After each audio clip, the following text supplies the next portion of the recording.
Podcast livre Confession d'une accro du shopping, le tome 1 de Sophie Kinsella. Présentation du roman.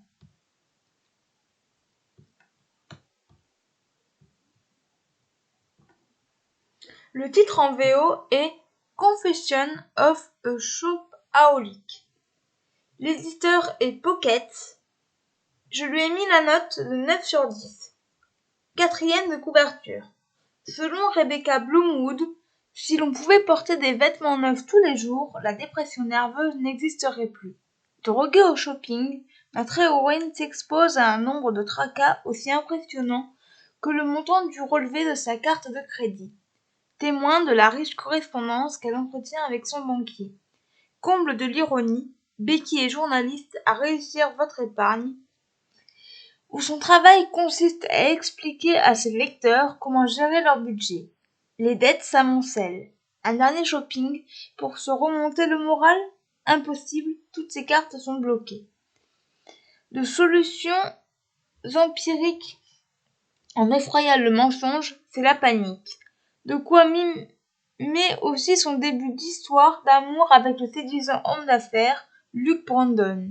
À ce stade, une issue heureuse ne tiendrait-elle pas du miracle? Ce que j'ai pensé de ce premier tome. Ce livre nous fait passer un très bon moment de lecture, idéal pour les vacances d'été sur la plage. On suit la vie de Rebecca Bloomwood, une jeune londonienne de 25 ans. C'est une journaliste travaillant pour le magazine financier Réussir votre épargne, mais aussi une passionnée de mode et de shopping, au point qu'elle y consacre tout son argent. Le roman parle essentiellement de sa vie à Londres et de ses achats dans les magasins. Rebecca n'est pas du tout intéressée par son travail. J'ai énormément aimé ce livre car il est rempli d'humour et de situations cocasses qui nous font bien rire. À chaque début de chapitre, il y a une lettre de relance qui est envoyée par le banquier de la jeune femme pour qu'elle paye ses factures. Ce que j'ai bien apprécié dans ces passages, très marrants, ça a été de voir tous les stratagèmes qu'imagine l'héroïne pour ne pas se rendre au rendez-vous de la banque. Son chien qui est mort, une foulure de la cheville, etc. Il y a tout de même une petite chose qui m'a dérangée. L'histoire se concentre exclusivement sur Becky ou Rebecca et les autres personnages passent un peu à la trappe, comme Suzanne, sa meilleure amie, ou Claire, sa collègue de travail, que l'on ne voit qu'à de rares moments dans le livre. Je lirai la suite, L'accro du shopping à Manhattan, qui est le 2e tome de la série Confession d'une accro du shopping, écrite par Sophie Kinsella. J'ai aimé l'humour du livre, l'héroïne.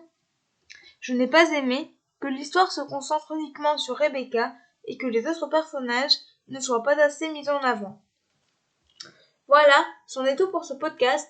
J'espère qu'il vous aura plu. N'hésitez pas à me donner vos avis et vos commentaires sur YouTube, à vous abonner à la chaîne et je vous retrouve très bientôt pour un nouveau podcast. Ciao!